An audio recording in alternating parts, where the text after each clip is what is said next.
Indie Game Riot!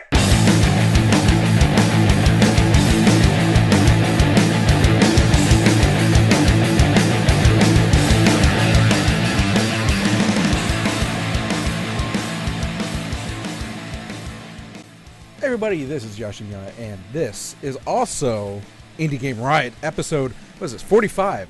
45. I almost forgot. Yeah. Oh, it's getting to be so many. Anyway, before we move on to, the indie game part of Indie Game Riot, we should talk about, which one? Ref, you go first. Me go first? I worked a lot. I worked a lot. Like 80 hours a week for the last 3 weeks. That's what I've done. And I slept some. You played games, although it was AAA trash games.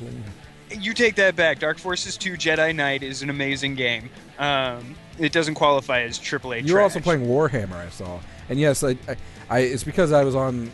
You're Steam stalking me! Yeah, I'm Steam stalking you. I see the pop-up all the time.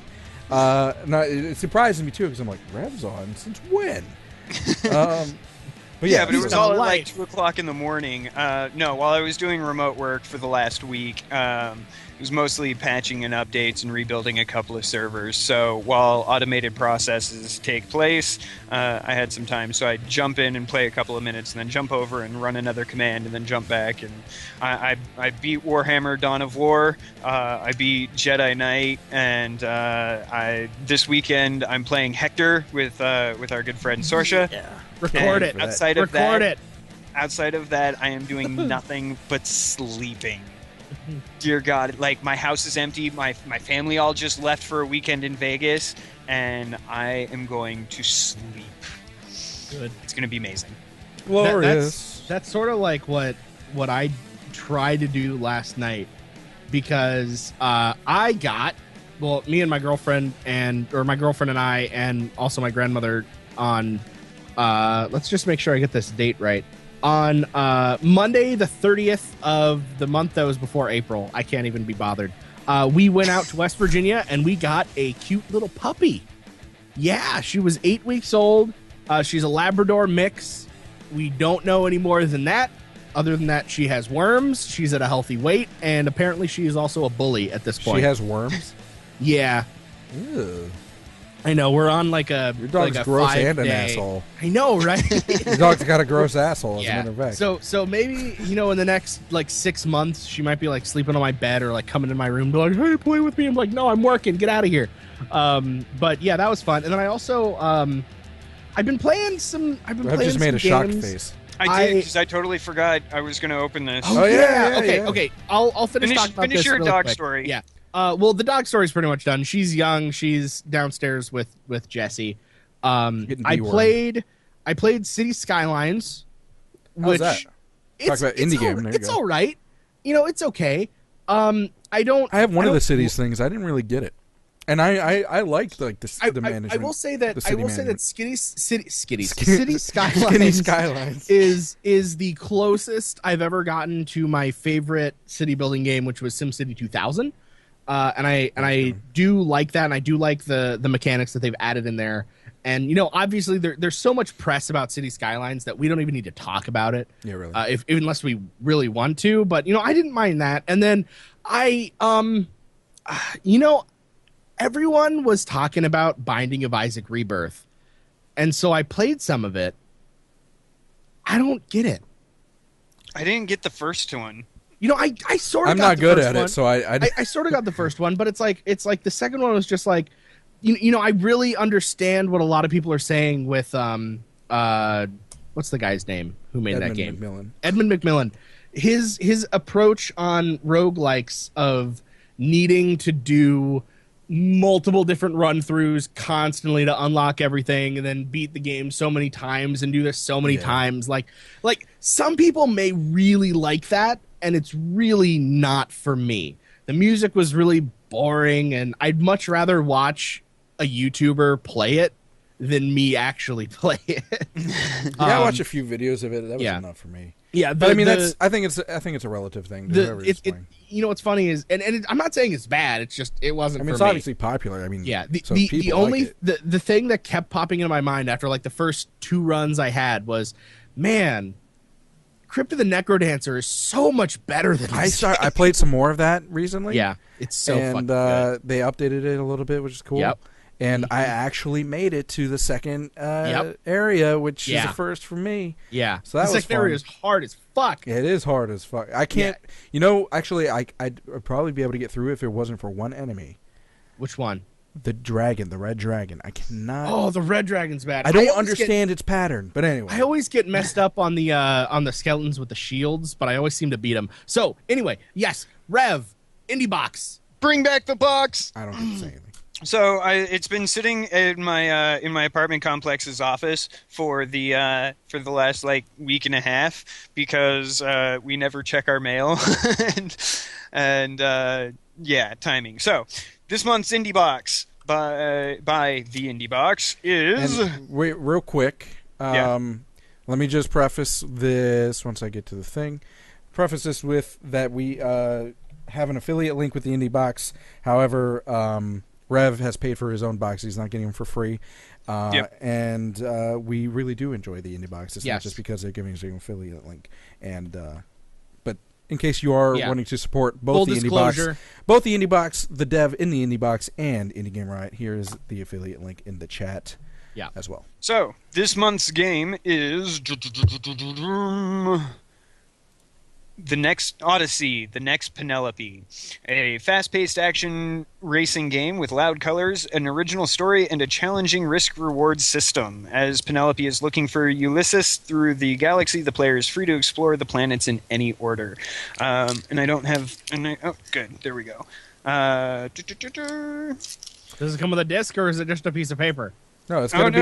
It's gonna be the flash drive. Does it really? Oh yeah, the it doesn't flash come drive. with it. You act like you don't even. Forget. Are you part of this show? No, it's because for the gaming culture right now. Earlier, has he was trained like, me they have a hashtag. hashtag. It's a code. And they have a hashtag on a piece of paper. They do give you a code. Don't show it. Don't show it. I don't fucking care. I'm not going to use it. I'm gonna do a physical install. But since when? You said you never do that. In case you don't want to open your box, they give you a code on the outside. But I like opening the box and seeing what's in there. So here we go. We've got on Twitter they have a hashtag called "Bring Back the Box," and before the show started, Tech was like, "Let's bring back the box." See, I thought it was an Indie Box thing. I just, random sticker from Penelope in their kind of logo. It's cool and all. Sticker. Another Indie Box, a specialized Indie Box sticker. It seems to match the design for Penelope, the Penelope ship. Get the audio CD of the original soundtrack. The Next Penelope, enter your name, Pliskin's Eye Patch, On a Mission, Wrecked Disco, Cosmolights, Mazes of the Minotaur. Who's it by? We're looking for that. Oh. Probably the name. You should read it. I guess the name. What's the name? It's The Next Penelope, Race to Odysseus. That's right. Soundtrack. There's a new thing, the Indie Box newsletter. What's in the box? It tells us. I don't care. Looking at it. Oh, you remember those? Remember in junior high school? Slap bracelet. For your guys' age, like elementary school, those old snap bracelets. I actually hated those things because it hurt. I always got scared. So I got one of those snap bracelets. That's kind of cool. I can get behind that. That's some what else? Shit. This one's in a Ziploc bag. Just some chicken. Yeah. For those of you listening to the audio version, you can just hear the crinkling of plastic. Yeah, right? Exactly. Rev is struggling to. And for those of you who don't know, we have an audio version. iTunes, yeah, on it's iTunes and Stitcher. Yeah. Yep. Just search Indie Game Riot. Are we caught up? Did you say that we were caught up? Okay. I'm sorry I was slow on that. It's just. I got a ship blueprint. That's cool. All right. I hang that up in my room. 23 meters in length. It has a plasma gun, a harpoon, a black crystal. The pilot. No, Rev. No, tell us about the poster, not what's downstairs. Oh, right. Where are you gonna hang it up? Yeah, exactly.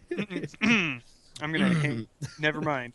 Got an instruction manual. That's always awesome. That's part of the whole like appeal to indie box. You get like exactly physical copy Physical with stuff. the instruction manual like you always used to get. So exactly. We got a papercraft Penelope. The papercraft of the ship. That's cool. are you gonna actually do that? Me? No. Is I have no ability. I might. Sorsha, I know, does papercraft. So if she's interested in it, she might. And then I have my game key that is stuck in here. This is my favorite part because they're always custom every single time. Oh, that's cool. Yeah. Oh yeah. That is this month's game card install disc. So yeah, I'm excited. I'll have to plug it in and see what. Did you show the art on the box? I thought so. Do it again because I want to see it. I think I missed it. And oh yeah, And custom art on every bag. box, and just again, like physical copies that you used to get. Yeah. And they only made 1,800 of these. Oh yeah, limited This is editions. copy 964. Cool. So like right in the middle. Yep. So Josh, what was new with you this week? I don't know. I think I've mentioned on the show before. I live in like a shitty area, and like cops like randomly are like knocking on my door. You remember in like Dexter or any like of those shows that had to do with cops? They like go around like questioning all the people. Like, hey, did you see this person? That's what it was. I felt like I was like in that kind of show. Like, should I talk? Am I gonna have to like go into witness protection? They're like looking for some guy named Angel, and it was just weird. That's like the only interesting thing I can think of that happened. What is happening? This is not a transition yet. What is happening? It sounds like one. My birthday, and I expect no less of $50 worth of gifts from each of you. Because that's the kind of tyrannical dictator I am on this show. Yeah. He keeps us locked away. Yeah. Podcast, damn it. So that's going to happen. It's Monday is my birthday. So Well, happy birthday. 1 year older, 1 year closer to death, if we want to be morbid. Oh. Rose cracking up. He's like, it's so true. Yeah, not to be morbid. No, but really, no one gives a crap. So, you know what people do give a crap about, though? What's that? They're indie news injections. Are you bored with the same old games? Yeah. Why, then give yourself an indie news injection. Thanks, Indie Games. This week on Indie News Injection, starting out, we're going to save you guys a little bit of money on some awesome games because the Humble Indie Bumble Humble Indie Bumble is back. Rubber Humble baby bumpy Indie bumpers. Bundle 14 is out, and you can get some awesome new games, some of which we've talked about, like Outlast or Pixel Piracy. Some of them you may have heard of, like Torchlight 2, and probably one of the most exciting games on here that I just can't get enough of, La Mulana. I don't Really? Yeah, dude. Oh my God. So La Mulana is one of those games where back in 2010, I had a few Let's Players that I really, really liked. And my favorite Let's Player at the time was Deceased Crab. And he did a 80+ part Let's Play of La Mulana that I watched Holy crap. all at once. It reminds me a little bit of a really pixelated Spelunky just from the trailer. I didn't Kind actually... of, but it's been I out don't know for a much of it. while. It's basically, think of it like Indiana Jones. You are going through this maze of puzzles and platforming and fighting, and you get all these different items, and it's just so much fun. And Outlast, we talked about Outlast. It's one of those really super scary first person games that Josh has a Let's Play up on his YouTube channel. Pixel Piracy was my vote for the Indie Game Riot of the Year Indie Game Riot of the Year award 2014, which unfortunately didn't win. I'm actually really curious about Unepic. Yeah, Unepic is looking really cool too. I keep seeing it on Steam all the time, and I'm like, man, I don't know. So I am planning on probably getting this Humble Bundle. Yeah. So I'm kind of. And if you pay $10 or more, you get Shadow Warrior. Yeah.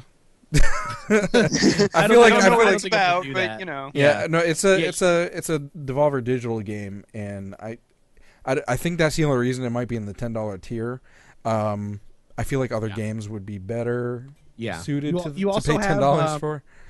You also have Super Splatters and more games that they are planning on releasing. Super Splatters I was a little disappointed in, too. I was like, what the hell is that? It's but like you also game. get the Unepic soundtrack, the Super Splatter soundtrack, and the Torchlight 2 soundtrack if you pay, as of the recording of this video, $5.98 to unlock the second tier. Yeah. $10 to Shadow Warrior, and just more information. $40 you can get some swag too, like T-shirts and I don't know, bandana or something. And just to put that out there, Pixel Piracy has donated $200 to this bundle. Like they're in the bundle and they've put $200. They bought themselves. They bought them. They bought their own game. Pixel Piracy is, again, we talk about like some certain devs and things like that kind of embody the indie games community spirit. Yeah. And the devs of Pixel Piracy are definitely part of that group because they, first of all, when they came out with the game, they were coming out with, I think it was still in beta. They were like, you know what? People are going to pirate this game no matter what. So instead of letting them pirate a game, possibly getting a virus, let's just create our own upload on I think they did on Pirate Bay and something else. They created their own file for people to pirate, and they let people pirate it. It was with their permission. Ironically, called Pixel Pirate. But anyway, so that was part of it. And then during Christmas, they were just giving away copies left and right. Just whoever wanted. Like, and all you had to do was message and, them and be like, hey, look. And be like, you know what? People can't always afford to play Pixel Piracy. So, we'll just give some games away because we want people to play our game. And now, something like this where they just... I still have 2 25% off coupons for it that are expired. But like, hey, they did that. I didn't even ask for those. Well, everyone did that. But exactly. They just want people to play their game and they want to be a positive influence. So exactly. Anyway, enough about Pixel Piracy. This is Humble Bundle. And Humble Bundle, generally speaking, of course... Part of it goes to the devs if you want it to. Part of it goes to Humble Bundle if you want it to. And also part of it goes to the charity, which is... the charity is it still that one that they Electronic Frontier Foundation. There it is. I was giving it since it was your thing. I and Child's can't Play. find it. Oh yeah, and Child's Play, yeah. And the Electronic. Well, in that Frontier case, I don't Foundation. feel bad only giving $2 of it to charity. Then you don't like Child's Play? Well, no, it's not that I don't like him. It's just there's better charities out there. Yeah.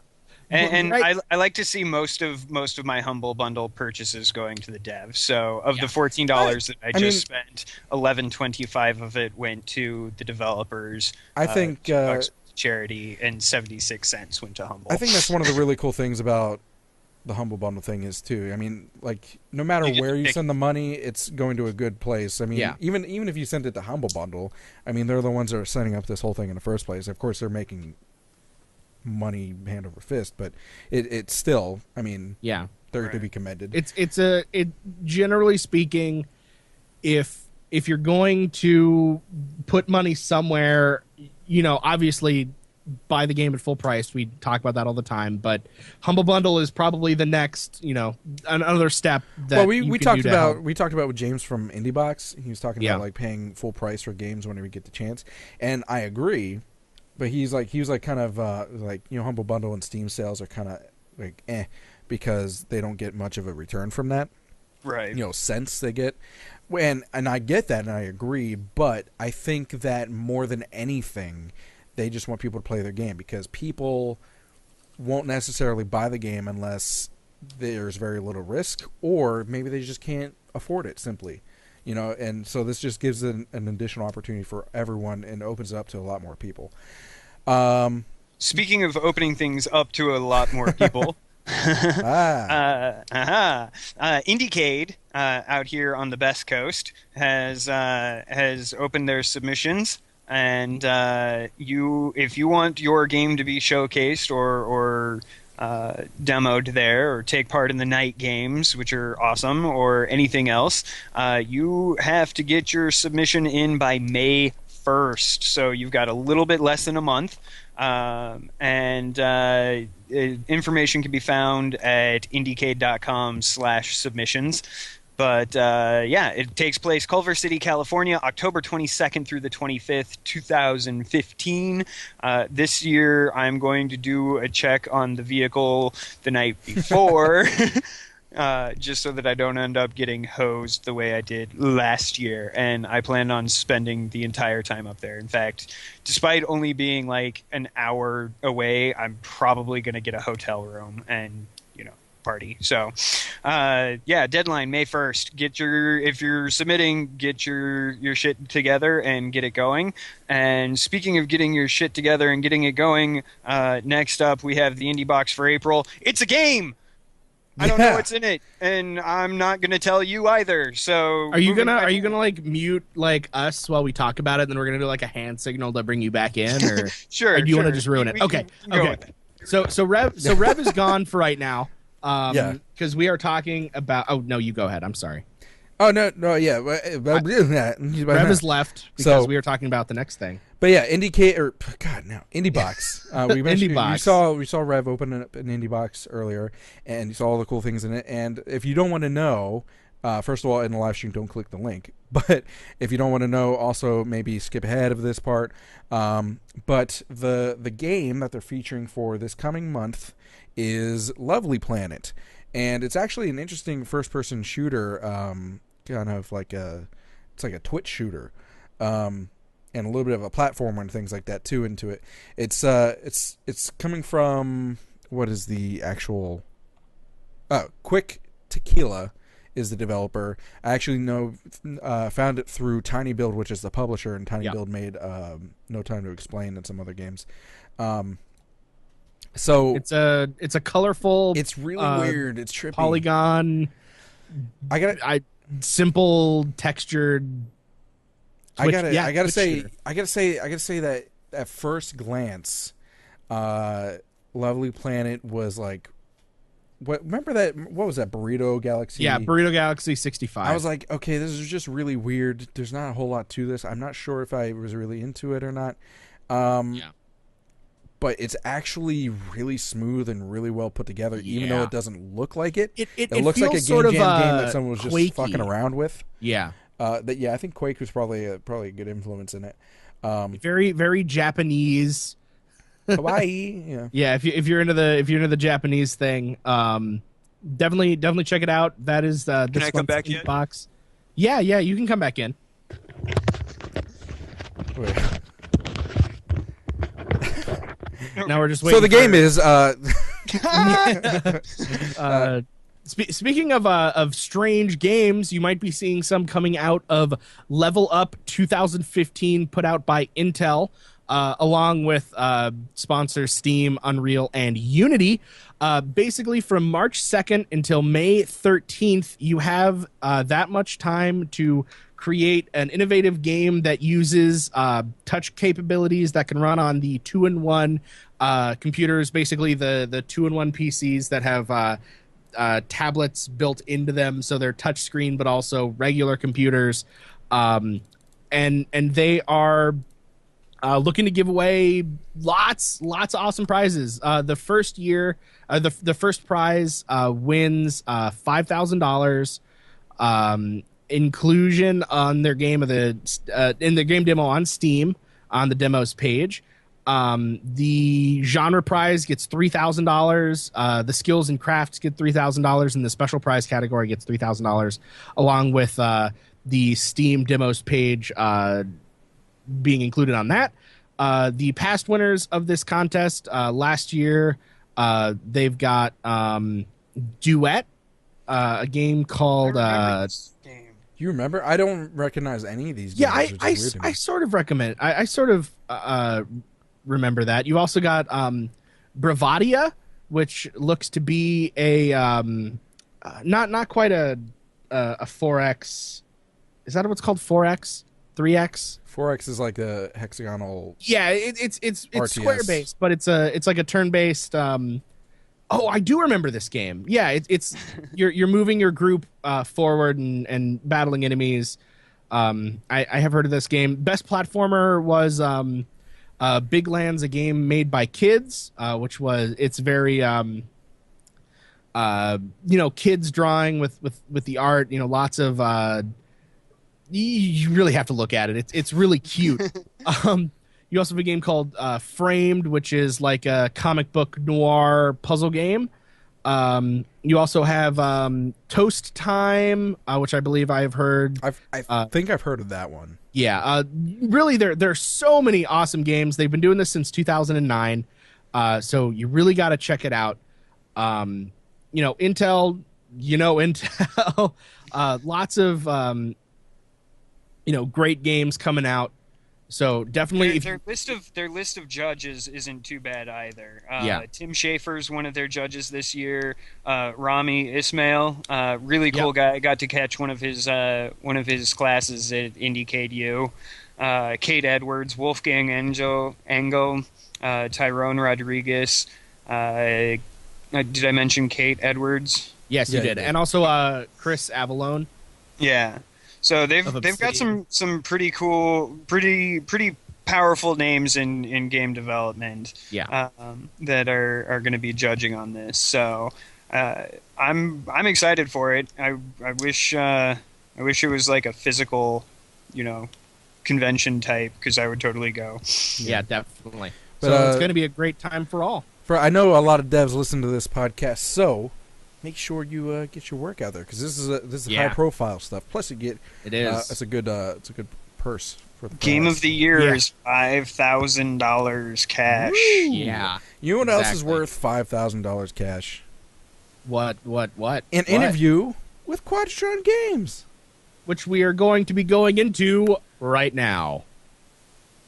Okay, and we also have here on the show with us Zenas from Quadratron Games, who's thankfully taking the time. It's been kind of a trip trying to get him on the show, because there's always scheduling conflicts. He's going somewhere, or I'm busy, or if you didn't know, I actually met him first. Well, I didn't meet him at MagFest. I actually picked up his business card at MagFest. He had to go home because of issues and snow and all that sort of stuff. But and then I actually did meet him at IndieCade East. We got to talk. We didn't get to do the interview there because of scheduling. So finally, we're here to do the interview about his game, I should say your team's game, which is called Threshold, which is like a puzzle platformer. That's right. And it's a little bit, I don't know if this is correct, but I get a kind of a Braid feel out of it. Just because of the changing directions. And I was gonna say that I sort of felt that this is a little bit closer to Shine, in like mechanically. I can see with the different planes like shifting and stuff. Do we have to go over this again? With like the different things that come around. Just because there's platforming in the game. Well, what was the game you just said? Shine.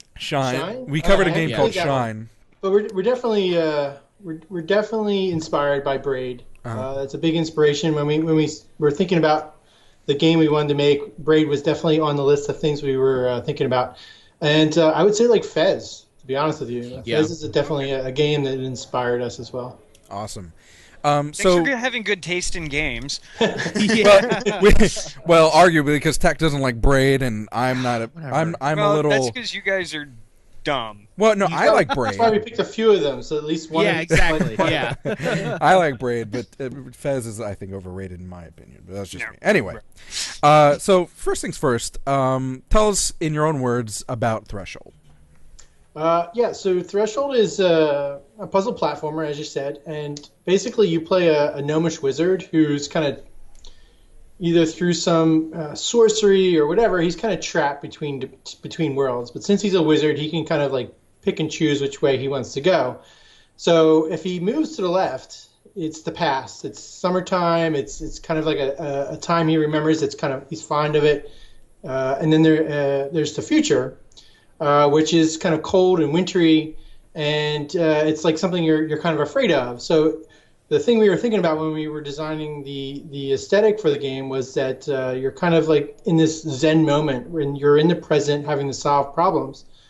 but you have to kind of reconcile this kind of like longing for the past and this fear of the future.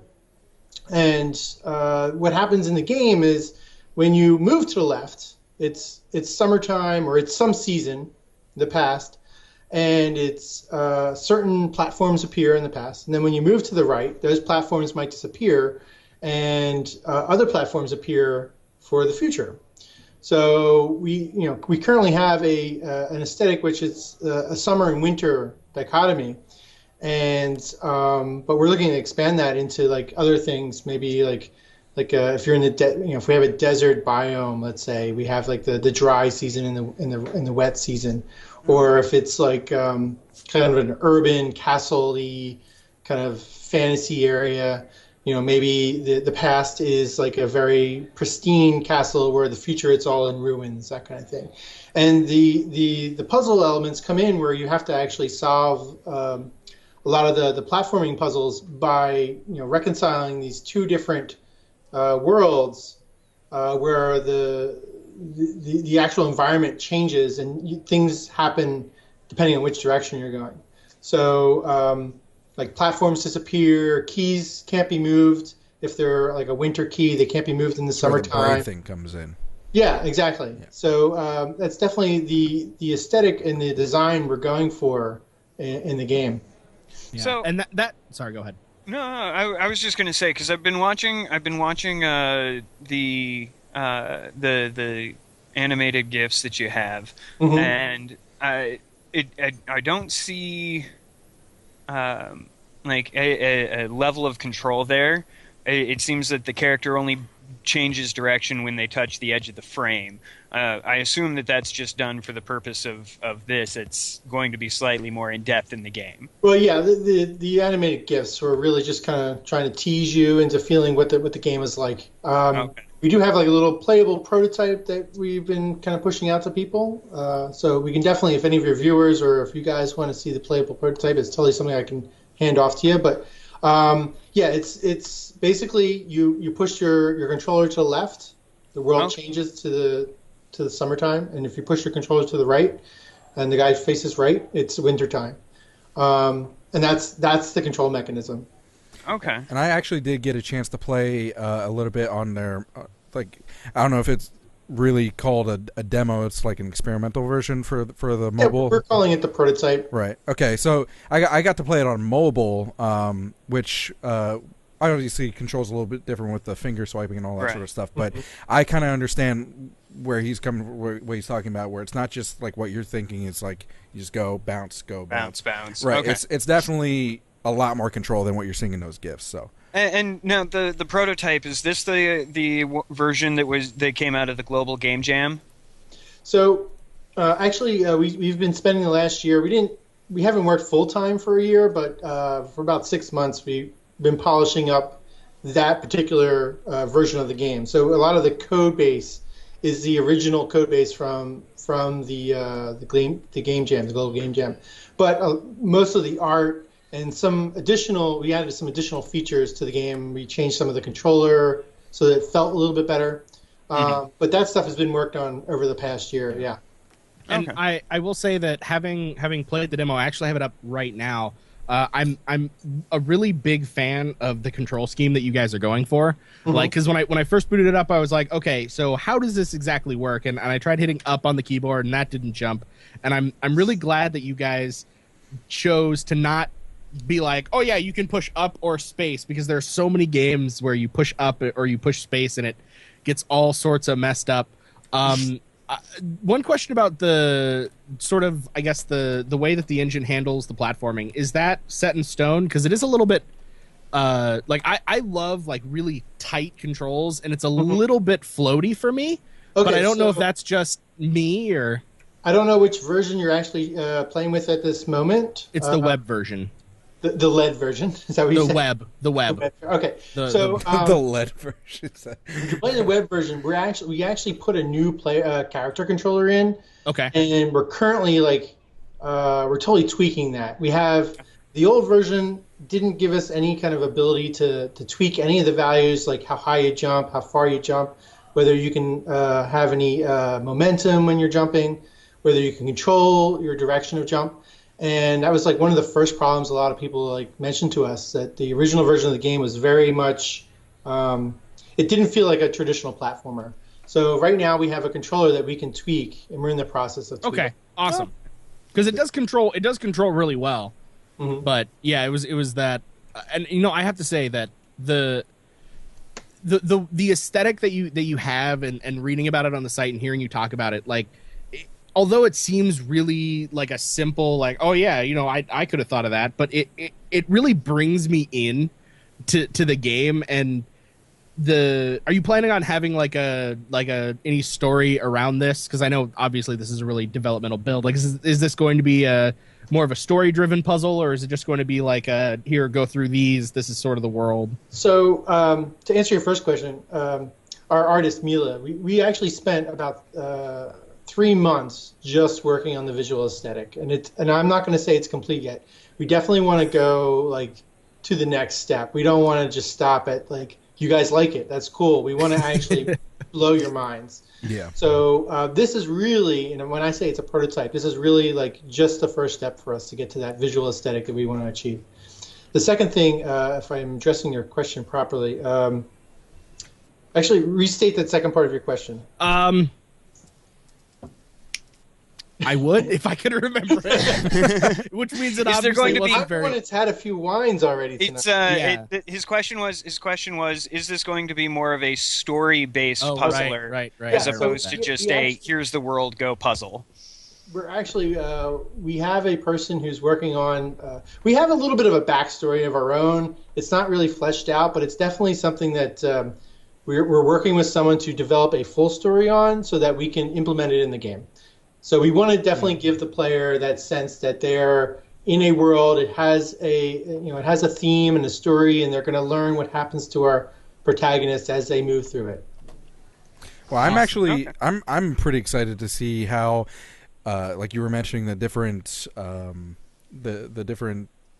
Like you mentioned, like a desert landscape where it's rainy and dry and all that sort. I'm kind of interested to see how all that's going to end up interconnecting if you decide to go that way. And one thing that really drew me in was the art too. So I'm sorry, what was her name again? Mila. Mila. Tell Mila she did a really good job with that. Thank you. Do you remember? I think I mentioned this to you when I was talking to you at IndieCade. But do you guys, Rev and Tech? Do you guys remember Road Not Taken? Yes, I do. It reminds me a lot of that art-wise. Yeah, I actually, the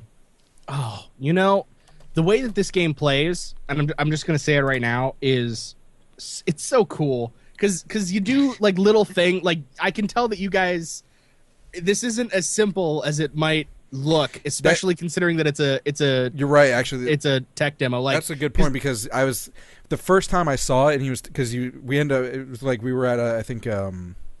Some sort of what do you call them? Workshop panel thing. Yeah, thank you. And we were sitting next to each other, and just I think I was talking to someone else about Indie Game Riot, and he overheard me, or maybe the other guy did, or something like that. And we were all talking about it, and I saw the game. I was like, oh, it's like. And it also didn't help that I was playing on mobile like first before I knew that there was a PC version, and I was like, oh.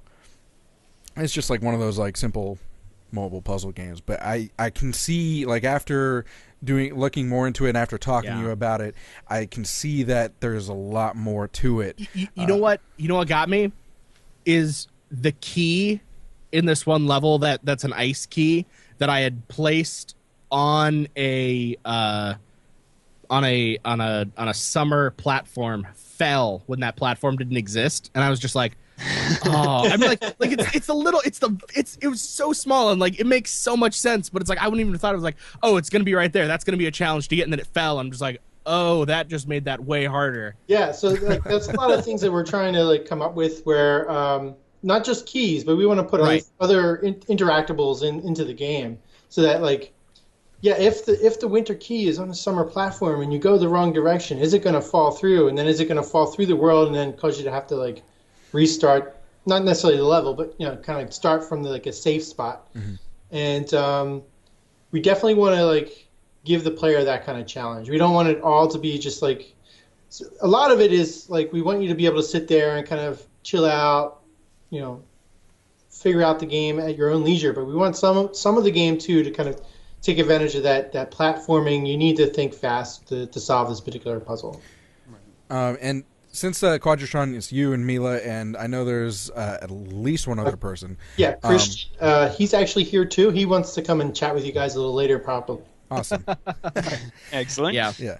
What is are you both programming, or are you like what's everyone's roles? Mila's just art, or so Mila primarily works on art. I know she wants to get a little bit more into programming and stuff, but her primary role is developing art, and trust me, that takes most of her time. Pretty awesome to watch her do it, and we actually have our own Twitch channel where she will stream working on the art. But Christian and I are the programmers. Christian is like heavy hitter programmer, and I'm kind of like designer, tech developer. And I pretty much do all the other jobs. And if I need to talk to people or if I need to go do some businessy stuff, I kind of usually take care of that. Okay, awesome. So what you mentioned earlier that you had several games that were kind of the drawing inspiration for it. Was there other media that contributed to your inspiration for this, or was it just a list of games that kind of inspired? So the original, when we were originally working on it, it was the Global Game Jam. So we had 48 hours to kind of come up with this idea and start working on it code-wise and art-wise and stuff like that. But after that happened and we started sitting down and seriously thinking about it, we did draw inspiration from a lot of different sources. Primarily, other platforming games, Super Mario World, for instance, stuff that Edward McMillan has been doing. Art-wise, I know Mila's greatly influenced by Mary Blair, who was one of the original, I guess, what do you call it, set designers or color designers, animation designers for Walt Disney in the 60s. Okay. So a lot of the artistic aesthetic comes from that kind of inspiration. And then we're as far as the story wise, we put a little bit of maybe hippie kind of thought into that. It's like Zen Buddhism maybe. Maybe some druid feel. What's that? Maybe some like druid feel. Druids, obviously we're inspired by, wizards and fantasy settings as well. Little gnomes. Is definitely into making the character very ambiguous. We don't want anybody to think that it is, any particular gender or any particular race. Because it's not really important. It's not important. Right. That's right. And we want to focus on the story, the aesthetic of the art, the challenge of the puzzles, and have that be the mainstay of the game. And what are you using to create the game as far as like in game engine? So we're actually using Unity, the 3D engine that a lot of people have been using 2D. I've been using Unity for about 5 years, and it is a great tool for indie game developers. And it's great for small groups of people to collaborate with. So. Awesome.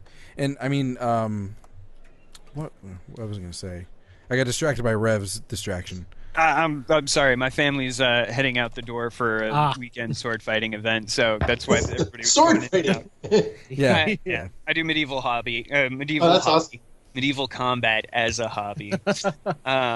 But they're all headed out. So Rev, you can't ask the question that you always want to ask an interviewer because we pretty much already know the answer. Well, before I'll ask the backup question. Before you do that, let me ask. All right. One thing we always ask to our interviewees is more, because Indie Game Riot is so much about the indie game community, helping, supporting, all that sort of stuff.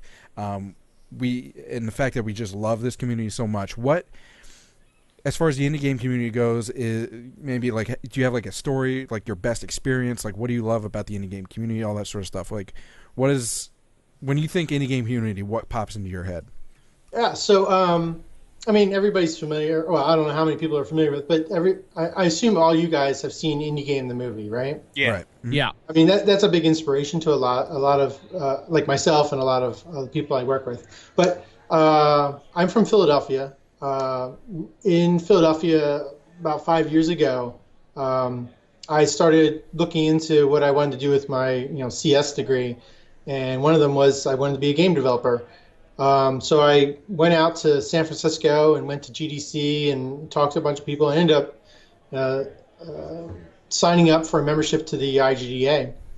And through the IGDA, I started meeting people in Philadelphia who were all interested in the same thing. And over the last 5 years, specifically the last 3 years, I met up with some indie game developers who are specifically interested in developing indie games, and some of them who are already developing indie games, such as Cypher Prime, Final Form. Cypher Prime is the maker of Splice and Intake and a game called Auditorium. And Final Form has made Jamestown.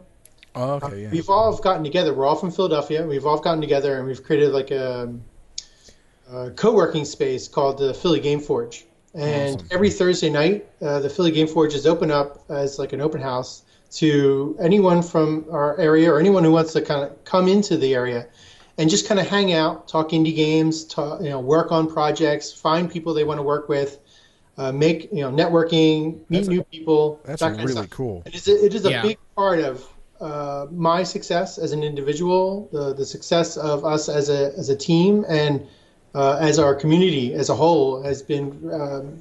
It has been an amazing journey to watch everybody go from like individuals who didn't really know much of what was going on to people who are actually making really cool stuff. That is really cool. I Yeah. didn't actually. I mean, I didn't know that about you. I feel so like that's I've heard something of new. that though. But I also got to say that Philly has, as far as different cities around the country goes, it has a huge indie game underground. So it's. Let me just plug it for a little bit. Yeah. Here is this is our the card I usually give people. I can't read it because it's so small. Come hang out with us. Game jams, talks, book club fun. We definitely do a lot of different things. We do like a game jam once a month. We have like a indie game or a game club, kind of like a book club. Okay.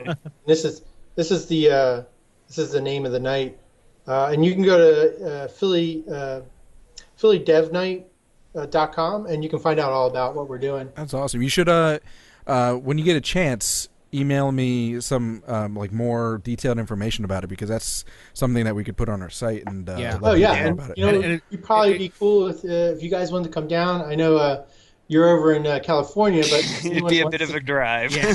Anybody wants I'm to down come in Maryland, so it's a day trip. Shoot a little bit of a video or podcast there. That'd be awesome. Yeah, absolutely. Oh, that'd be really cool. I mean, we're gonna be, if we go to too many games, that's in that direction, and then it's like 30 minutes from Philadelphia. Yeah, end of this month I'll be going towards that way for a Newgrounds thing.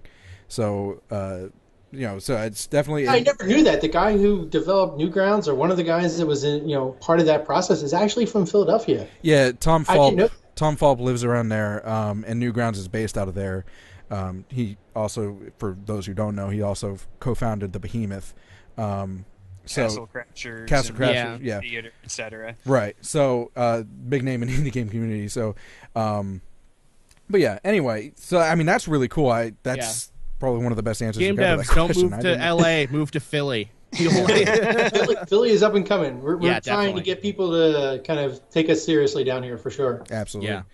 Yeah. Go ahead. My kind of random side question that doesn't really apply to game dev or anything like that. Your toilet paper, do you crumple or fold? Oh, fold, definitely fold. All right, good man. No, that question was posed on a UK comedy panel show, and the point was brought up: who are these crazy people who crumple? Like where are they? Who are they? And how can we put them in some weird one place? One of them used to be my roommate. Really? That's so weird. That's awesome. So are there any other questions? Well, one last thing, and then since we got the toilet paper out of the way, Right? Is there anything else that you want people to know about Threshold or Quadratron Games, and also things like Twitter, all that sort of stuff, website, where to find you? All right, so it's a big list. So Quadratron Games is on the web at quadratrongames.com. You can find out more about Threshold at threshold.quadratrongames.com. Or no, I'm sorry, threshold.quadratron.com. And our Twitter is at Quadratron Games. So we're going to be going to we're going to be at, what the hell's the name of that? Too Many Games. We're going to be there. We're going to be at a couple other places. We're going to kind of be doing like a guerrilla showcasing at South Jersey Geek Fest. We just signed up for, in Philadelphia, we have a thing in the spring. It's like Philly Tech Week. It's like an arcade in some park. Yeah. Dilworth Park. And we're also working on another game. We're kind of looking for funding for Threshold, but in the meantime, we have a game that we got greenlit. So we're finishing that up to early access on Steam. And Which game is that? I'm sorry? Oh, I know you were gonna say it. That game's called, the original game was called Monsters with an exclamation point at the end, but I'm sprucing it up. We're taking a little time to kind of put a little extra features in it. It's going to be called Monsters Reborn, and that's going to be on Steam probably in the next few months. All right. Awesome. Well, let us know when it comes out, because that's another thing we can take a look at. Are you going to make it to IndieCade West, by the way? I will be putting our games on to see if we can get accepted there. IndieCade's it's a pretty big one. I'm not sure what the result will be, but definitely going to be putting them out there to see if we can get into that. Excellent. Well, if you do make it, I wish you luck on that. If you do make it, I'm going to be there. So you awesome. can be the other third. Yeah, yeah, buddy. Well, this is Zenas with Quadratron Games talking about Threshold. Thank you so much for taking the time to come on the show with us and answering our mostly smart but some dumb questions. And of course, I mean, you can't stay today, but we always offer what am I trying to say? A welcome to come back on the show and just kind of hang out and chat. Yeah, that'd be awesome. Talk about indie games. And speaking of talking about indie games, we're going to start a riot. Are you bored with the same old games? Yeah. Why, then give yourself an indie news injection. Thanks, Indie Games. And this week on Starting to Riot, we have a game all about choices. And I think that and the art style, it has a very eye-catching art style, whether you like it or not. It's still eye-catching, are what drew me to it. The game is called Dyscourse, and basically, the whole point of the game is to make choices. The choices that you make change how the outcome of the game, change what happens in the game. It's a choose your own adventure game. That's how they describe but there's a lot more adventure. to it than just that. Right. There's you have to pick up items and things like that. It's not really puzzles. I guess the great puzzle of the game would be how to get the ending that you want, I guess. I only had the opportunity to play through it once so far, before the show. But I have played through the entire thing. And first of all, let me just preface this by saying I really like this game. The any negative things I have to say about this game are very nitpicky. You mentioned not liking the art style earlier before we started this. Yeah. I mean, like, it's not a bad art style, like, and it's done really well. I'm just, I'm not into it. That's just not one of those things that really draws me in. Right, and it's. The art style is I like the art style. What I don't like is the animation. Yeah. It's very stiff, and like when they pick things up, they actually had the same kind of animation Stick It to the Man. For some reason, it bothers me when like they'll pick something up, but they don't like move naturally. It just kind of sticks to them. Bends at the hip. You know what I mean? Yeah. And maybe that's just a personal thing. Like, it's not. It definitely doesn't affect the game. I'm just like, oh, that's kind of weird, but it doesn't affect the game at all. It plays into the style that they were going for. Right. The other thing too, nitpicky, was they have, I don't know if you would call it voice acting, but like when they talk, text pops up above their head as you're seeing in the gameplay here. But they also have like that. You remember Banjo-Kazooie? It's like when they're talking. Yeah, it's kind of that same thing. And I was like, that's not really necessary if you have text boxes. I can read. Well, but I can see where they were going with it. Like that's a really Maxis thing to do with like the Sims and. I was gonna say, but as I played through the game, and strangely, I got a lot of things going in my head. As I was playing through the game, I started to get attached to the characters and like the sounds that they make when they talk. I was like, it kind of became part of them. You know what I mean? And it was like, okay, it grew on me. I was like, okay, this makes me, more attached to the character. It makes them more personal. And one thing I was impressed with is about this game is how attached I got to the characters very, very quickly. The game in itself is very, very short, and I actually wish it was longer. However, they have already another, I guess you'd call it, campaign or story that they're going to that they're working on right now. So there's the game that they have right now, which this game is fully released, by the way. $14.99 on Steam. But at the same time, it's not quite DLC. It's a free update. Well, I wouldn't call it DLC because the problem I have with it is that because of how short the story that they have out is, I feel like it shouldn't be considered fully released until they have at least like a handful. You know what I mean? I feel like there's not enough gameplay yet, but I was okay with it because I know at least there should be that they're planning on, I should say.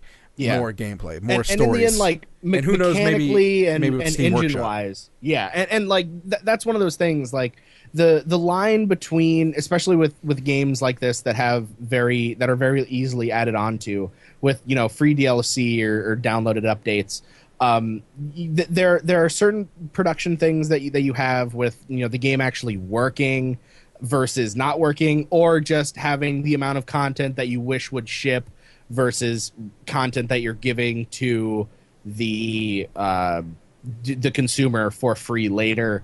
If they were charging for DLC, I would be really, really pissed at them. Yeah, that would be really obnoxious. They are apparently planning on, because they also have the special edition on Steam, which has its own special edition DLC. It's okay as long as they consistently put out more games for regular, like free updates with more stories. And I think too, if they open it up to, I don't know if it's planned or not, if they open it up to like Steam Workshop for modders and they can create their own stories, that would be really cool. Now, and I also mentioned too about getting attached to the characters and things like that, and without spoiling anything, just kind of like give an example of my game, my playthrough. Right now, you're actually seeing all the characters on screen. You're not going to see anything in this gameplay footage. Don't worry, it's going to take a little while for anything important to happen. But characters can die, and at the beginning, after the first night of getting to know the characters in the game, I immediately was like, okay, I like these people. I'm kind of annoyed by these other people. Here we go. And as we played, and I started to like realize, I was like, oh my god, that person just died. I was like literally in my head, no. I was like doing the Darth Vader thing. Yeah. So, but at the same time, when at the end, the whole point of the game is to like get off of this island and rescue yourself and the people there after crashing in the plane. And the people that you do save, you're like, so it's also got pretty decent writing. I checked out a couple times inside of my head when they're talking to each other, especially with some of the characteristics of the characters, the different personalities, I should say, were kind of interesting. One of the things I want to give a shout out to Alchemy Labs, the Owlchemy Labs, the group that put this together. They've got an ARG going on that tied around the release for the game. That is actually kind of interesting. They launched the game and then announced a geocache hunt for buried copies of the game. So, cool. Like they found some in Hawaii. The primary cache has already been uncovered but hasn't been retrieved. There's a drive containing 100 keys nestled in the trunk of a tree located on the Cards Against Humanity-owned Hawaii 2 island in central Maine. Oh, okay, in central Maine. So if you get over there, but wait, Cards Against Humanity owns an island? I guess so. Holy they crap. call it Hawaii too.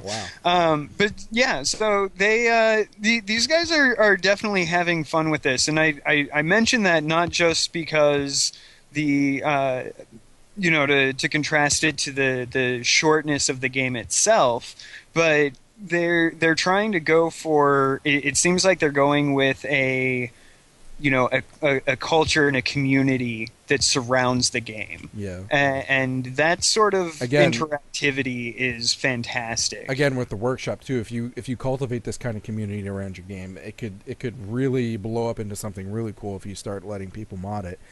I don't know how that works. I'm not a dev. If people can dig into this or not with whatever they use, but it'd still be pretty cool. So, Dyscourse, Alchemy Labs. Really cool game. I would say overall, I absolutely enjoyed it, and like I said, the things I am picking on is just nitpicky stuff. Yeah. The choices were kind of hard. The choices were kind of Walking Dead-esque, where you had options, and then every once in a while you get a timer because something in like an emergency was happening. And you're like, oh, what do I do? Eat everybody. Yeah. So.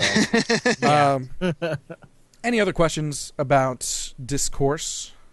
No, we touched on it. It's $14.99 on Steam. You can check it out now, or $24.99 if you want to get the special edition DLC. I will say that it is a cent cheaper if you just upgrade to the if you buy the downloadable content for the game and then the game.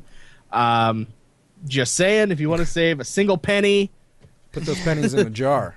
Yeah, also, exactly. They do have a free update that's coming out called the Indie Island, which is basically, I guess, that's same. what I was talking about. That's the next story that they're coming out with. Oh, okay. So, but yeah, they're including developers from the indie game scene: Tim Schafer, Ed McMillan, Phil Tibotsky. We've got Rami Ismail again, Ron Carmel, Robin Hunicki. Phil Fish and Jonathan Blow. Those are the people that are going to be excommunicated. I'll eat them first. You know what? What's not excommunicated at all? Oh, I get it, because it's Catholic and it's Good Friday. Latin stuff. Peep Show. Because that's Catholic.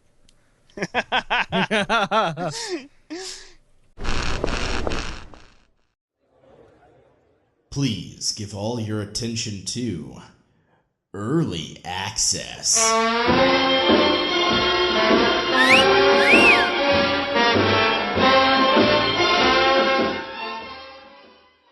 And this week on Peep Show, we have currently my game of the year.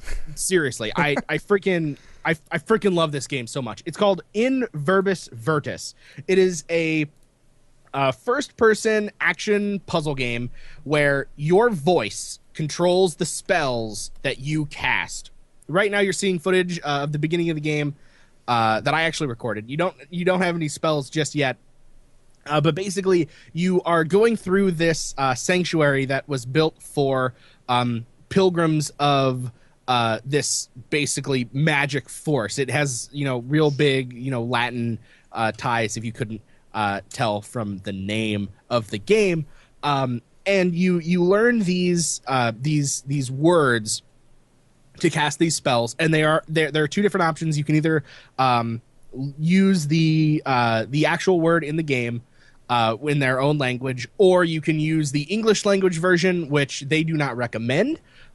Probably because the way that they handle the voice recognition is a lot easier for them to have the spells sound different and be able to cast them in certain ways. So you go around, you learn these spells, and you use those spells to basically get yourself further. In the very beginning, I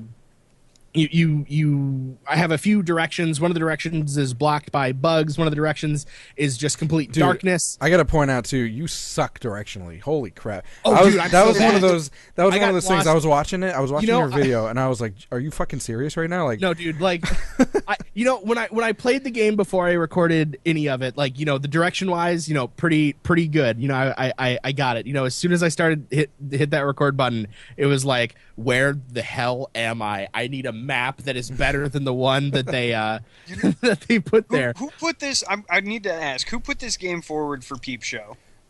We got Josh did. Okay, yeah. Well, Tech, because of the actual release date for this game, you can thank Josh for making it ineligible for Riot of the Year, because its official release date is April 3rd, it's eligible 2015. For Riot of the Year. Huh? Yeah. It's eligible for Riot of the Year. No, it's not, because the rules state you have to be featured in the Starting the Riot. No, you just have to be featured on the show. Nope. Yes. It was Starting the Riot. Because the Old City is also a nominee this year. Go back and all right. Well, the rules are being. We might change the rules, because until and game developers out there, you can't see me pointing at my camera. I'm not even freaking kidding. Make a game that's better than this, and I will vote for it in the Riot of the Year. Because up until that point, this is my vote. Let me also preface this by not preface, but I keep using that word. Let me say, first of all, I did an interview for those of you who weren't here between the segments. I did an interview via email with the devs from Verbis Virtus. I'm not even sure how you pronounce this. Games. Indomitus Games or Indomitus, depending on how you want to pronounce it. All these words I don't know how to pronounce. Basically, some of the things that, because Tech, I don't think you said you didn't actually read the interview, right? No, I read it. Oh, you did. So you mentioned what was it? What did you mention? That first of all, the mechanic of it is the voice. Yeah, the voice activated. So you'll learn spells, and there are these little things you can click it and it'll say it for you. So your first what I was going to say was that this is actually they implemented it so that the voice recognition one. First of all, they did a really good job with it being able to recognize. It's so good. It's not. Oh, it was because someone mentioned being Latin. The language is actually made up.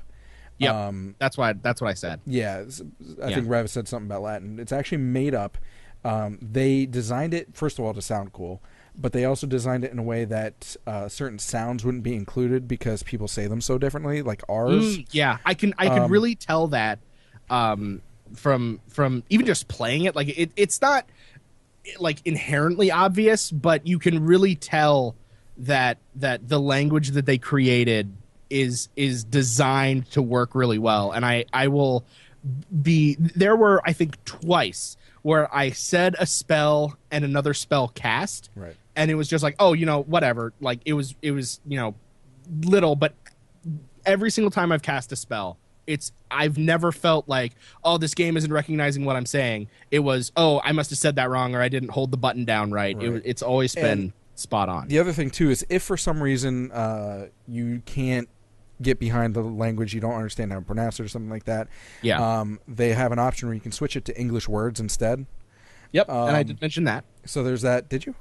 Yeah. Well, anyway, the other thing too is, who's not paying attention to the show now? Yeah, well, it's because it's Tech. No. Yeah. The other thing is too that I was really impressed with is that they wanted to open it up to all kinds of people, not people with heavy accents, but also people who maybe have a disability, some sort of speech impediment. Speech impediment like me. I don't actually have one, but if you have a speech impediment, they have an option where you can make the game basically learn your speech patterns and recognize the spells that you're saying based off of that after you teach it. Yeah. I'm going to try and teach it sign language, see how that works. All right, you do that and you get back to us when it works. Yeah.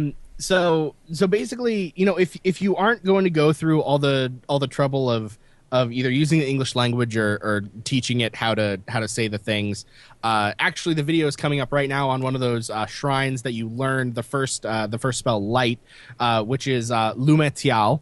I've played this game enough to remember at least two of them. You have so Lumetial is the light spell, and you use that light spell to move ahead. And if you click on the text that says that, it'll actually just say it in your head. I was impressed with that too. I was like, it was good thinking ahead on that. Mm-hmm. And because the first time I played it, I looked at it, I'm just like, it's like Lumeth Teal. I would have been Lume, and then Teal. Sorry. Yeah, and then I clicked it, and it said it, and it's the voice is actually the voice actress who plays Veritas, who is a goddess, who is basically the goddess of this world. Is she the titty by god? the way, yeah. By the way, spoiler alert: you will see tits in this game. At least. So yeah. So if you're streaming, if you want to stream this game, or if you want to play this around, your kids or something, just remember this is a game that is very lightly NSFW. And let me tell you, this game really, it did something that very few games that I have played actually do, and that's force you to read the lore. because there is a puzzle in this game that, but the lore is interesting, right? It's not like the lore is it's very interesting. Like and they don't just tell you like, oh yeah, this spell does this, use it here. It's like on the back of every single shrine there's a little blurb about the spell in context to the past, when this religion or whatever it is existed, and it tells you about how it was used and how everything went around, and how the pilgrims interacted with this spell and the context that it had with that culture. And you can also go around, find different rooms with different texts and information that go in your journal, basically giving you clues about puzzles that'll be ahead. Like, and you don't even like. There was a room I walked into it and I was like, "Oh, this is a room. It's a dead end." Okay. Yeah. And I turned around and walked away. And it turns out that room had a puzzle in it. And because of a piece of text that I picked up, I had to, basically infer that, oh, okay, so this represents that in that room, and I have to do this specifically to solve this puzzle. And then all of a sudden a cutscene happened, and I was just like, making me read, game. I like that they do a lot of things well. I mean, one with the cool immersions with the mechanic and music and sound effects, but also the puzzles, and there's a tiny bit of platforming with like the walking that catwalk path that you saw at the end of that video. Yep. I closed it before because he basically falls and there's a bug if you fall.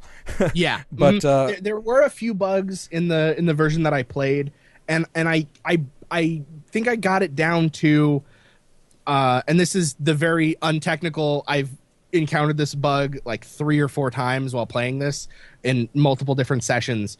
When you enter what I believe is unrendering a certain area around you, you will get stuck in a wall and not be able to move from that wall. That is what I'm assuming is going on. Like, you're getting stuck in the geometry. It doesn't constantly happen, does it? It's just no. It happened. It happened to me. Like, if it happens to you, if it happens to you once, it's kind of like not to do it. By the second time it happened, I figured out how to avoid it, and it never happened since. Right. And I have played. Oh man, this game. And it's just it's the so monsters good. Are pretty creepy too. The monsters are so good. The implementation of the light and the dark, because that's another big theme about the story. I'm not going to give away a lot about the story because I want you guys to play this and read it, because it really brings you in, and you have to experience that. But the biggest theme is light versus dark, and it approaches that in a way that I find is a little bit unconventional to the normal, like, oh yeah, light defeats darkness, it's always how it is. It's like, no, darkness is fluid around light, and they're not enemies because they have to always coexist because absence and interaction. And it's like it was really, really, really cool to read. And then you have all these, like, I haven't even gotten into how freaking beautiful this game looks. Like the way that they've designed this level with such a small team, though, it's impressive. I mean, they even mentioned some of the hardest things were the animations, just because there's only one person working on it. Let me tell you, okay, when I showed up like to that cutscene with Veritas, all exposed, like I was just like, wow, that looks really good. Like not just her tits, but it's like just everything looked so good. Like the human model just looked. It was not really well. Tits. Like it was really well modeled. The way that they used the Unreal Engine in this and the level design that they had created a way that you couldn't easily exploit like gamma tricks or screen things to get around places where you absolutely needed light. Because in the gameplay footage that you saw earlier, there's a place where you have to learn Lume Tial to light up in front of you so you can walk this path, and before that path is open, they did this so cleverly. You look up and there's all these phosphorescent funguses in this dark room, like wow, and you walk into it and all of a sudden you fall, you take damage, and you respawn back behind you, and you're like, I'm not supposed to go there yet. All of a sudden you learn the light thing, you walk into that room and you can see this tiny little path that weaves around. And it just the way that they force your perspective with the different spells that you use in this game is just so much fun. Very well designed, the whole. Oh yeah, and the best part is that you don't have to remember all of the spells, because it's not this like Twitch-based, memory-based system, because you have a journal. Whenever you're stuck, just hit J. It pauses the game. You can pull up any of the spells. You can pull up any of the text that you've had. You can click it, hear it again, be like, oh yeah, that's the spell I gotta use. That's how they integrated spell casting in one of the mobile games that we featured, Sorcery. Yeah, because you can cast spells at any time, but I am also in the middle of fighting these devilish elves, so I don't remember the spell for cloning myself. How do I do that? Yeah, pull up your journal and it's right there. So basically everything in this game is so well implemented that there was never like a point in my head that like brought me out, other than the glitches that immersion is really deep in this game. Oh, it is. And the world that they've created, yeah, you're in a cavern, but it does not feel as claustrophobic as it might. Maybe that's just me, but I'm really sensitive to like claustrophobia in games, and there are a lot of games that are like wide open that I feel really claustrophobic in. But the level design is great, albeit a little bit confusing for someone who is directionally inept as me. The mouse sensitivity was a little bit weird how I played, and I love the way that they implemented the save system, where there's a save point on the ground. You walk up to it, you stand on it, pulls up a save screen. And there's tits. And there's a little in the game, right? And there's tits. Yeah. So there you go. Indomitus Games, an 8-person studio from Italy, in Verbis Virtus, giving tech and a service. Yeah. You can pick this game up right now. It's 25% off for $14.99. Otherwise, it is $19.99. You do need some sort of microphone to play this game. I have a very nice one, as you might be able to tell, and so there was absolutely no problems. I cannot say whether or not your crappy laptop microphone or inline microphone on your headphones may or may not work, but you can check in the game. You can calibrate settings a little bit and whatnot. Normally it is $20 if I didn't say that. I seriously, sometimes I'm like, I don't know if that game's worth $20. This game is seriously worth $20. I'm not even like trying to exaggerate. Yeah, I love Factorio. Yeah, I loved all those other games that we've talked about, but this one has just. We should we're gonna. I don't know. I guess like text hard on section of the website. Like yeah, exactly. Yeah. Put that in with, it's been a while since I've heard tech get this passionate. Spacecraft and Factorio, and now this game. Mm-hmm. But again, for more information on it, go check out the article on IndieGameRiot.com, and it has the interview, because they explain a lot of things about the game and the reasons behind it and some of the processes and things like that. Yeah. It's a pretty good read, so go check it out.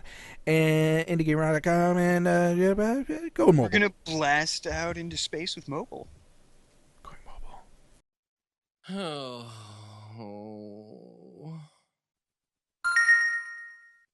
Huh?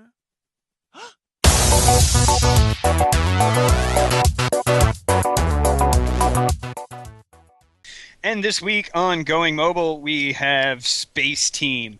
If you enjoy yelling gibberish at your friends, you're going to love this game. You know, it's one of those. It plays up to 4 people over Wi-Fi or Bluetooth. Everybody has to. It's a free game. Everybody has to have it installed. You can play across platform. So if my friend has an iPod or an iPhone and I've got my Android device, we can still play together, provided we're going across Wi-Fi. In game. Once it syncs up, everybody gets their own set of controls, and then everybody starts getting instructions. And the instructions that you get aren't necessarily going to match the controls that you have. So I'm going to be yelling at my compatriot to flip the star nozzle on, or regret career choice is one of my favorite controls that there is. and you know, whoever has that control has to do it within the time limit. In between that, they also have, you know, you're dodging things like a meteor, and if you have a meteor, somebody's screen gets, you know, meteor, shake to avoid, and so everybody has to start shaking their mobile phone or their tablet until you're safe. Or you've got a black hole, and everybody has to flip their phone from, you know, I'm playing it like this, and all of a sudden, oh, it's a black hole. Everybody has to flip their phone up and be like, oh, okay, well, we passed that. And so on top of that, you have like modules falling off that you have to put back on, and you have to clean touch stuff and off. drag back, and like goof starts coming down out of the control board, and the only way to get it is to wipe it off, and it's highly confusing. It's called Spaceteam, and it's in the Google Play Store and on iOS. Someone link it in the chat, by the way. Yeah. I will say that the first time I played it, I had a hard time connecting it over my Wi-Fi with my girlfriend's phone. And then one day we were in Taco Bell. We were sitting down. You know, great place to play a game where you yell gibberish at other people. And we got it to work over Bluetooth on our Android phones, and it works great. Right now you're seeing it on tablets, but you know, she wasn't really into it. Also, she wasn't into us screaming weird shit at each other. Your at a Taco girlfriend doesn't Bell. like you screaming in the first Flugel nozzle, Yeah. the Flugel nozzle, do it. So I took her phone, put both of them in front of me, and tried to single player this stuff. And let me tell you, it is harder to single player this stuff than it is to do it with 2 people. I will say that I got. Can you only have up to 2 people? No, you can have more than 2 people. How many people? Right? Is there like a max or? It's 4. Maximum of 4. Yeah. Yeah. And so yeah. It's a lot of short-term fun, and I will say that there was this isn't going off topic. Just hear me out on this.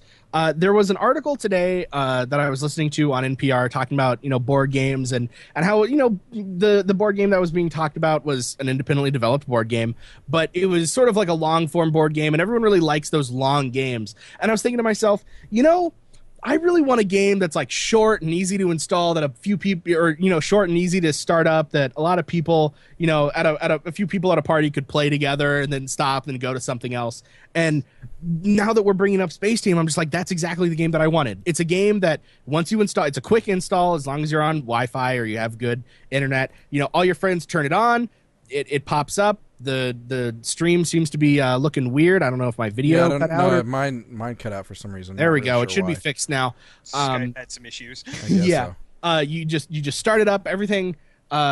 You play for a few minutes. You get as far as you can. Maybe you restart once or twice, and then you go on to the next thing. And I think that is the charm of this game. My first round, we made it to the 5th level. My second round, we made it to the 9th level, and by that time, we were too fucking drunk to keep playing. So do the thing with the button. So a big shout to Henry Smith, who's the developer for this. Some random side notes on this. This game is an award-winning game. It was the Interaction Award for IndieCade 2013. It was also a featured game at IndieCade East of 2013. Hey Rev, tell them about the price. The price? Free. Done. If I had a microphone, I'd drop it. There we go. Oh, okay. The microphone has been dropped. You know what that means, unless we have anything else to talk about. Wait, no, now we need a fat lady to sing. That's true. Good. That's Josh, you're the closest. Ignore the beard. All right. I see how it is. You're the closest to looking like a lady, so. Yeah. True. I've got the long Yeah. hair. Well, so does he. We all have beards. Yeah, he has the least beardy beard. That's true. I have the most beardy beard. You can do. see it because I'm not wearing a black shirt. You know what else has the most beardy beard? The end of the show. The end of the show, all good things must come to an end. And first of all, let me tell you, remind you. First of all, can you... Okay, next episode, challenge. Don't say first of all. First of all, Rev, shut the fuck up. Let me preface And this second by of saying, all- first of all... Let me preface this by saying, first of all, that at conventions you convene with games for gaming conventions. What? Inside jokes. Go listen to the old episodes if you want to catch up on the inside jokes. Let me remind you that we have a Patreon. If you like what we do and you want to help us get to the goals that we have, all the big goals and ideas that we want to implement for Indie Game Riot and help the indie game community, go check out patreon.com/Indie Game Riot. You can see all the goals that we have there, and you can support us that way, and we really appreciate it. You get some rewards and all that sort of stuff too. It's cool stuff. If you are an indie dev or know someone who is, please consider contacting us. You can contact us through many different ways. We're all over the internet. First, we're on. You can always stop by our live show if you're listening to the recorded version. We are live on hitbox.tv/JaShinYa, 9:30 p.m. Eastern Time every Friday. And those of you listening live, you can always check our videos out on IndieGameRiot.com. We're on Twitter at IGR Podcast and Facebook.com/IGR Podcast. Or you can email us at email us contact@IndieGameRiot.com. And if you haven't gathered, our website is IndieGameRiot.com. Eddie, I don't think I missed anything. Did you mention the Reddit? No, I didn't, because we're not doing that. Yeah, I mean, we have a Reddit, but Whatever. I'm not pouring out everything that we have. We have a lot of stuff. You want to go to IndieGameRiot.com, you can just find all the ways to see us that we didn't mention. Any last words? Bye. Flick the Fluga nozzle! Yeah. And start the mashed potatoes. Or something. I think I got career choice. Yeah. In other Dr. Seuss terms, say goodbye. See you next time, guys. Have a good one, folks. Toodles.